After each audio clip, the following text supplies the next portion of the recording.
Sveiki visi, su jumis laida Finansų akademija ir aš laidos vedėja Šarūnė Petrošiūtė. Su sukčiavimu tikrai esate susidūrę ne kartą įvairiomis aplinkybėmis ir šiandien būtent apie tai ir pakalbėsim. Kokie yra tie atvejai ir svarbiausia, kaip apsaugoti save, jog išvengti sukčių ir netapti jų aukomis. Tai šiandien laidoje turime nuostabią svečią, Lietuvos banko finansinio raštingumo centro vadovę Viktoriją Dičpinigaitienę, kuri pasidalins visomis paslaptimis, kaip galime išlikti saugus ir kaip galime apsaugoti savo pinigus. Sveiki atvykę. Labą dieną. Tai pasaulinė pinigų savaitė. Apie ką ji? Taip, iš tikrųjų šią savaitę minime pasaulinę pinigų savaitę arba angliškai Global Money Week, nes tai yra tarptautinis renginys, jį inicijuoja ekonominio bendradarbiavimo ir plėtros organizacija, o Lietuvos bankas yra šių veiklų koordinatorius Lietuvoje. Ir ši savaitė skirta jaunimui, vaikams kalbėti apie finansinio raštingumo įvairiausias temas. Ir šių metų akcentas yra būtent sukčiavimo prevencija, kad mūsų pinigai būtų saugus, kad mūsų vaikai, jauni žmonės mokėtų jais tinkamai elgtis. Ir tiek Lietuvos bankas, tiek partneriai, renginio dalyviai organizuoja įvairiausias veiklas, užsiėmimus būtent šiomis temomis. O kaip statistiškai žiūrint, ar dažnai lietuviai susiduria su sukčiavimu? Iš tikrųjų, sukčiavimas yra viena tokių aktualėjančių temų ir viskas met atrodo, kada liausis jie augia, bet niekaip ir nesiliauja. Tai iš tikrųjų, jeigu pasižiūrėti per keletą pastarųjų metų, tai skaičiai augo didžiuliais mastais. Pavyzdžiui, 2022 metais sukčiai išviliojo šiek tiek mažiau negu 12 milijonų eurų. Sakau mažiau, nes pernai metais jau viršijome ir man atrodo išviliotų lėšų skaičius buvo apie 12,3 milijono eurų. Apgautų žmonių skaičius taip pat didėja. Jeigu 2022 metais jų buvo apie 8 tūkstančius, tai pernai metais jau virš 10 tūkstančių. Tai yra, kiekvienais metais tie mastai auga, sumos didėja, o žmonių gaunamų skaičius taip pat auga. O kaip yra galbūt pastebimas tendencingumas, kokia visuomenės grupė yra jautriausia ir, sakyčiau, dažniausiai linkusi nukentėti? Kalbant apie visuomenės grupės, tai turbūt kiekviena grupė turi kažkokią savo silpnybę. Tai pavyzdžiui, vyresni žmonės galbūt mažiau technologiškai, skaitmeninė prasme išprusę arba mažiau susidūrė savo gyvenimo bėgį su tom temom, tai natūraliai jie galbūt yra jautresni duomenų viliojimui, kuomet atsiranda daug emocijų, jeigu sulauki skambučio iš banko, kuris sako, kad kažkas įvyko su tavo banko sąskaita ar pinigais.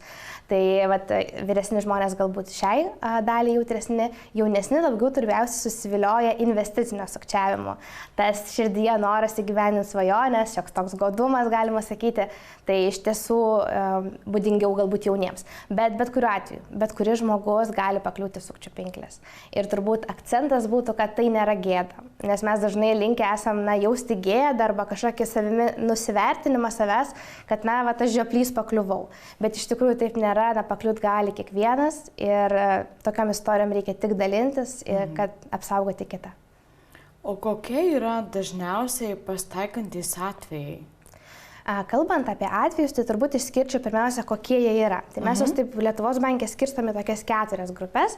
Tai pirmiausia yra tas duomenų viliojimas arba phishingas, dar yra kitų žodžių kaip smishingas, įvairiausi bandymai išvalioti duomenis, pinigus, asmens duomenis, būtent dėka įvairių siunčiamų žinučių.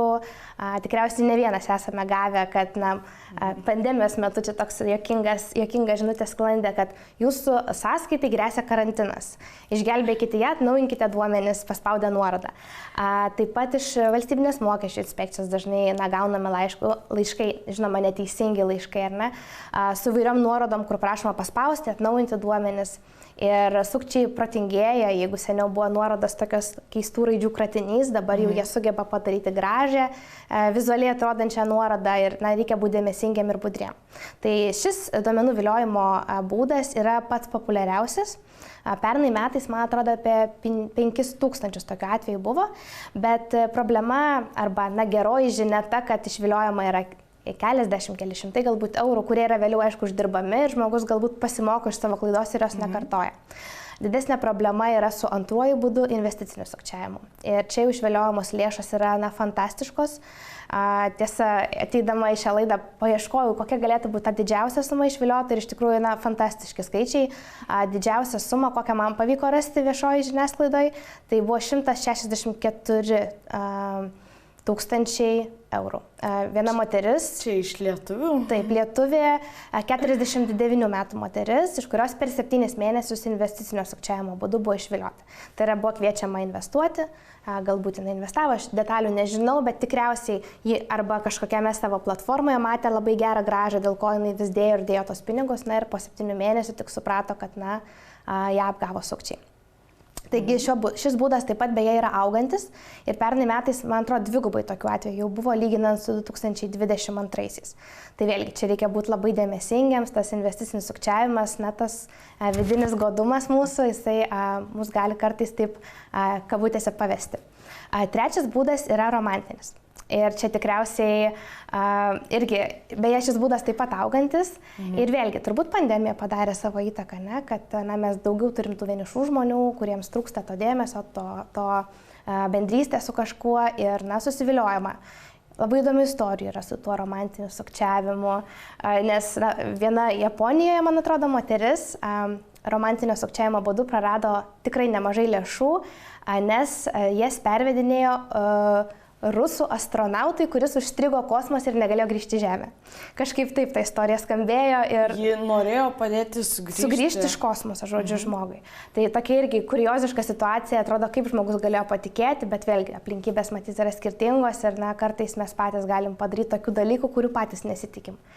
Ir ketvirtasis būdas - pinigų mulai. Tai pinigų mulai yra čia toksai sudėtingesnis būdas, kuomet sukčiai bando tave įvilioti ir tapti jų bendrininku. Ir kuo baisus jis yra tuo, kad tu gali tapti bendrininku ir net būti pats patrauktas baudžiamojon atsakomybėn. Net nežinodamas. Taip, net nesuprasdamas. Ir čia pateiksiu labai pavyzdį vieną. Vienas iš komercinių bankų dalinosi šitą istoriją savo svetainėje. Tai yra moteris, kuri vieniša moteris su vaiku norėjo po darbo užsidirbti papildomai lėšų. Ir ji rado darbo skelbimą, kuriame buvo kviečiama dirbti apskaitininkų, pinigų pervedėjų darbo. Žodžiu, kažkokia tarptautinė įmonė sukurta, ieškojo žmogaus, kuris galėtų surinkinėti lėšas iš vietinių klientų į savo sąskaitą ir vienu pavedimu juos išvesti į užsienio sąskaitą. Moteriai nieko netrodė baisaus, jinai pradėjo rinkti tos pinigus žmonių, išvesti vienu pavedimu į užsienio sąskaitas. Tik sako, savaitės ar kelių bėgių pastebėjo, kad gauna tokius pavedimus 1 cento ir kuriame parašyta sukčius grąžink pinigus arba 1 centas ir telefono numeris susisiekite. Ir jinai kreipėsi tada į savo jau mokėjimo įstaigą, į banką, bandydama suprasti, kas atsitiko. Tai pasirodo, sukčiai apgavo, jinai pervedinėdavo iš žmonių, kurie būdavo gausti sukčių, surinkdavo pinigus ir išvesdavo į sukčių sąskaitą. Ir, žodžiu, jis tą sąskaitą kažkur užsienį, tai ką jinai galėjo tik padaryti, nes įrodyti, kad tu nesupratai, ką tu darai, praktiškai neįmanoma, tai jinai tiesiog iš savo santaupų grąžino visas sumas tiems nukentėjusiems žmonėms, kad per jo sąskaitą nebūtų buvę jokių pavedimų. Tai tiesiog labai reikia būti dėmesingiam šitoje vietoje ir nepasimautant netikrų darbo skelbimų. Ir žinoma, aibė kitų įvairiausių tų sukčiavimo atvejų, pradedant nuo to, kad jūsų sūnus, kurio jūs net neturit, pakliuvo į avariją, iki vaikų apgaudinėjimo, ar ne, kad žinai, kur tavo tėveliai laiko pinigus atnešk. Tai. Aš esu pakliuvusi į tokią situaciją, kai man buvo 15 metų, kad mano vaikas buvo patekęs į nelaimę. Tai supratau, kad tikrai ne vaikas pateko į nelaimę. Bet realiai, kaip žmogus gali apsaugoti save nuo tokių situacijų, nes tiek žinutės, tiek investavimas, atrodo, tu pasitikė kitų žmogumi, platformom kažkokom, bet kaip galėtų kiekvienas identifikuoti, ir apsisaugoti. Aš kaip mąsčiau, galvojau, kas yra tas aspektas, kuris mus galėtų apsaugoti, tai turbūt 2 pagrindiniai dalykai.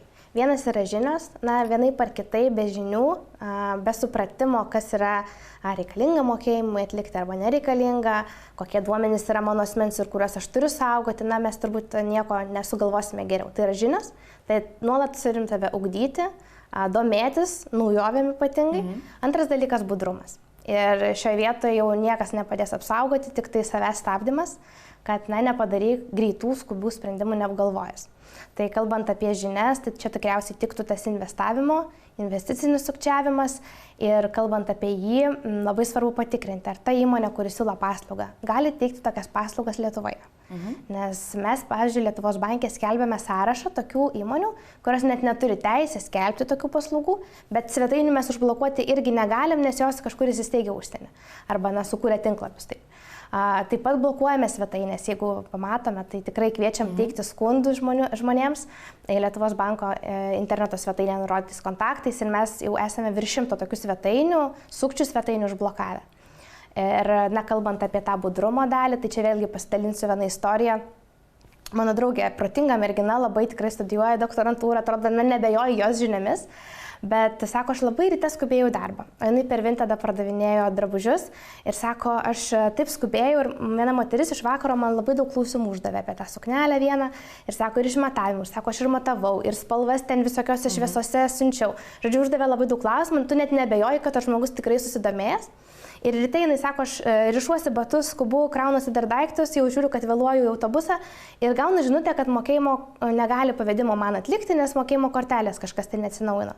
Ir mane, sako, paprašo suvesti mokėjimo kortelės duomenis ir tuos 3 skaičiukus, CVV arba CVC. Ir sako, aš iš to skubėjimo greit viską suvedžiau ir sustingau, sako, nes supratau, ką padariau. Tai yra, sako, aš suprantu, kad tam, kad aš gaučiau pinigus, nereikia duoti savo mokėjimo kortelės duomenų. Tai susijungia tas toks, matyt, netvirtas žinojimas su tuo budrumu. Nepagalvojau, ką darau. Tai va, aš kažkaip kviečiu visus žmonės būti detektyvais. Kiekvieną kartą gavus užklausimą, žinutę, pabūkite, paieškokite tų kabliuko, kur galėtų mane apgauti, ar šį kartą negalėtų. Tai tas toks sužaidybinimas, jis toks sugyvina mūsų gyvenimą ir kartu leidžia būti atsparesniems. O žiūrint, pavyzdžiui, į patį greitumą, ar yra, nežinau, kažkur daugiau informacijos, kur žmonės galėtų paskaityti, surasti, įsigilinti, viešos paskaitos ar kažkas, kur tiesiog žmogus galėtų gauti daugiau informacijos? Iš tiesų šiuo metu ta sukčiavimo prevencijos tema tikrai yra pakankamai populiari, apie ją šneka daug įvairiausių institucijų, pradedant komercinėmis įstaigomis, finansų įstaigomis, baigiant Lietuvos bankų, pinigų plovimo kompetencijos centru, jie taip pat skelbia daug informacijos, veda įvairius mokymus. Mes Lietuvos banke taip pat vedame, ir šią savaitę turėsime pinigų savaitės progą, pati skaitysiu viešą paskaitą būtent apie sukčiavimo prevenciją. Taip pat, kai buvo įsteigtas Lietuvos banke finansinio raštingumo centras prieš 1,5 metų, tai sukčiavimas buvo viena iš tų temų, kurią mes pasakėme, jinai turi būti mūsų topinė, nes kai žmogus nepraras pinigų ir jie bus saugus, tada jis galės jau toliau mokėtis juos valdyti ar ką su jais daryti. Taip. Bet pirmą jų reikia neprarasti, ar ne? Tai tokiais 3 keliais nukeliavome. Tai vienas dalykas, padarėme informacinę kampaniją pernai metais, būtent kalbėjome vasaros metu, kad jūs atostogaujat, bet sukčiai ne, būkite budrus. Ir neatsėdint paplūdimyje, gavus žinutę, nespustelkite jos. Kitas žingsnis buvo svetainė. Vat klausiai, kur galėtumėm paskaityti, tai iš tikrųjų Lietuvos banko interneto svetainė, finansinio raštingumo skiltyje, būtent sukčiavimui yra skirta atskira erdvė, kur aprašyti visi mano jau aptarti 4 būdai, kiti išvardinti, priemonės, kaip apsisaugoti ir taip pat tęsime pildymą šios svetainės, pavyzdžiais ir panašiai. Na ir paskutinis dalykas, tai ieškojama būdų smagiai šitą temą mokytis ir sukūrėm stalo žaidimą. O žiūrint dar bendrai, kaip elgtis, jeigu jau nepasisekė vis dėlto išvengti, į ką reikėtų kreiptis pirmiausiai? Pats svarbiausias dalykas yra nutraukti bendravimą su sukčiais. Tai čia yra turbūt numeris 1, ką reiktų labai įsidėmėti. Vėlgi trumpas pavyzdys, mano kolega dirba priežiūroje ir jis pasakojo tokį atvejį, kad vienas vyriškis susisiekė su juo, sako, pakliuvau į sukčių pinklės per platformą. Mes atlikome reikiamus veiksmus Lietuvos banke, blokavome tą svetainę, bet po kelių dienų tas žmogus vėl skambina ir sako, žinokite, viskas gerai, su manim susisiekė tie žmonės, pasakė, kad čia įvyko klaida, jie man grąžins pinigus, visus mano pinigus, tik man reikia dar pervesti kelius šimtus jiems. Ir tu tiesiog nebežinai, ką sakyti. Ir mano kolega dalinasi, sako, aš nežinau jam kaip pasakyti, jau tu praradai visus pinigus, nebevesk daugiau. Tai pirmas dalykas - blokuoti visus numerius, visus įmanomus kanalus, kad jūsų vėl nepaveiktų psichologiškai. Antras dalykas, ir kuo skubiau reikia daryti, susisiekti su mokėjimo įstaiga. Galbūt įmanoma dar tos sustabdyti lėšas. Ir pinigų plovimo kompetencijos centras kaip tik skelbės tokią statistiką, kad per pernai metus apie 900 000 tokių buvo grąžinta lėšų. Tai vis tik įmanoma ir ieškoma tų būdų, kaip greitai reaguoti. Tai toks kuo greitesnis susisiekimas su įstaiga gali padėti apsaugoti lėšas. Na ir žinoma, kreiptis į policiją ir investicinio sukčiavimo atveju į Lietuvos banką, nurodant svetainę, nes mes galim užblokuoti ir apsaugoti kitas. Ir tuo pačiu ir informuoti kitus, kad tokia svetainė nėra priimtina. Taip, dalinimasis yra turbūt vienas iš tų žingsnių, kuriuo galim realiai padaryti poveikį, apsaugoti draugus, artimuosius ir žinoma visą visuomenę. O ką galėtumėm padaryti kiekvienas kaip individualus asmuo, kad apsaugoti savo artimuosius, ypatingai vyresniosius, galbūt kažkokie pokalbiai, diskusijos, kas dar galėtų padėti? Žinot, aš kaip toje temoje jau gyvenu turbūt 2 metai, tai man atrodo, kad tos informacijos tiek daug, atrodo visi viską turim žinoti, bet iš tikrųjų tai yra tiesiog mūsų burbulai tam tikri, kuriuose mes gyvenam, tai iš tikrųjų dalintis informaciją, kuo daugiau šnekėti. Aš tą taikau pati savo praktikoje, jeigu ir šeimos giminių susibūrimai yra ar ne, tai pasidalinkim tom istorijom.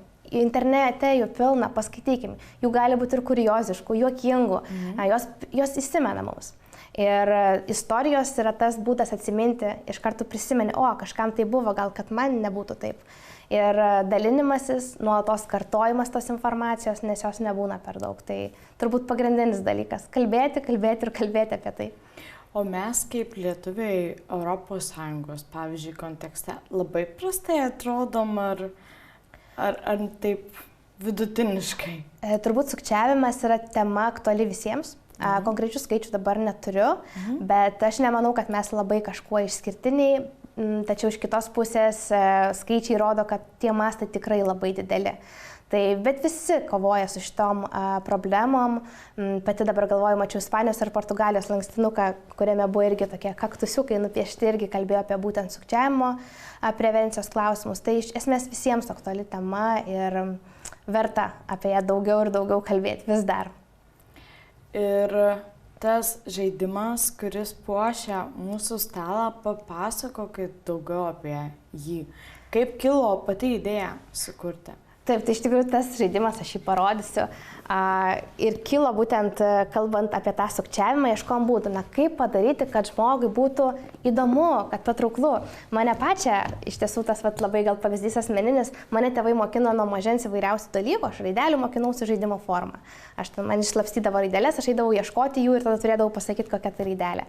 Ir tas žaidybinimas, jis man padėjo pamilti mokslą, žinių įgijimą. Ir čia buvo trendas, kuris, arba tendencija, jeigu lietuviškai egzistuoja visame pasaulyje, ta gamification, sužaidybinimas. Darykime, kad mokytis būtų įdomu, kad tai mus motyvuotų pačius, dėl ko atsiranda įvairiausių programėlių, įvairiausių žaidimų mokomųjų vaikams, ar ne? Ir stalo žaidimas buvo viena iš tų formų, kuri mums šovė į galvą padaryti būtent sukčiavimo prevencijos tema. Tai mes į šį žaidimą sudėjome 52 įvairiausias istorijas, su kokiamis žmogus gali susidurti, paminint visas tuos 4 tipus - pinigų mulus, romantinį, investicinį ir duomenų viliojimą. Taip pat įdėjome vieną tokią juokingai pavadintą grupę sukčius vulgaris, tai yra įvairiausi kiti sukčiavimo būdai. Ir šitas žaidimas yra strateginis ir jo metu visi žaidėjai kartu žaidžia prieš lentą, prieš tą nematomą sukčių. Ir bando naikinti nusikaltimus. Ir žaidimą sudaro didžiulė Lietuvos teritorija ir jos metu traukiamos sukčiavimo kortelės, miestuose dėliojamos įvairios nusikaltimų kubeliai ir visi žmonės bando juos naikinti, kad tik tai sukčiai neišplėstų savo voratinklio visoje Lietuvoje. O kas gali laimėti? Vis tiek laimėtojas kažkoks tai būna žaidimo. Taip, visi žaidėjai gali arba laimėti, arba laimi sukčiai. Tai iš tikrųjų neleiskime jiems laimėti, treniruokimės, visi žaidėjai turi strateguoti, tartis, ką daryti, kad kuo daugiau sunaikintų sukčių prikrėstų šunybių ir apsisaugot save, steigti komisariatus, kad negalėtų sukčiai plėsti savo teritorijų. Tai laimima tada, kai sukčiai neturi nusikaltimų įvykdę daugiau, man atrodo, negu 8 miestuose. Teks pažiūrėti taisyklės ir prisiminti. O yra amžiaus kategorija, kuri galėtų ir kuri negalėtų gal labiau žaisti? Aš mėgstu sakyti, kad žaidimai yra skirti visiems vaikams 99+. Tai iš tikrųjų visiems tinkamas žaidimas, be abejonės vieniems reikia daugiau laiko suprasti taisyklės. Mes paruošėme ir filmuką, kuriame išdėstytos yra visos taisyklės. Tai kažkam lengviau galbūt jas skaityti, kažkam pažiūrėti video formatu. Tai kviečiu tą padaryti ir pabandyti pažaisti, nes žaidimą galima rasti visiems. Mes ir kūrėme jį su mintimi, kad atiduoti visuomeniai ir jis yra viešose bibliotekose, jį galima tiesiog paimti, pažaisti, vėl gražinti, tada galės paimti kažkas kitas. Tai toks net ir ryšim su tuo visų tvarumu, kuris šiai dienai yra taip pat aktuali tema. Tai, žodžiu, visoje Lietuvoje bibliotekose, kad ir kur eitum. Kiekvienoje savivaldybėje viešosiose bibliotekose rasti galima, jis taip pat sąrašas skelbiamas Lietuvos banko interneto svetainėje. Tai tikrai kviečiu apsilankyti bibliotekoje, nučiupti žaidimą ir praleisti gerą laiką ir išmokti. Tai ačiū Jums, Viktorija, už nuostabias žinias. Aš labai tikiuosi, jog po šitos Finansų akademijos laidos bus kur kas mažiau nukentėjusių nuo sukčiavimo atvejų ir labai tikiuosi, jog žiūrovai pasinaudos galimybę apsilankys savo savivaldybių bibliotekose ir išvengs sukčiavimo net ir žaidybinę formą, nugalės sukčius, o po to ir realiame gyvenime. Tai ačiū, kad atvykote, o su Jumis buvo laida Finansų akademija.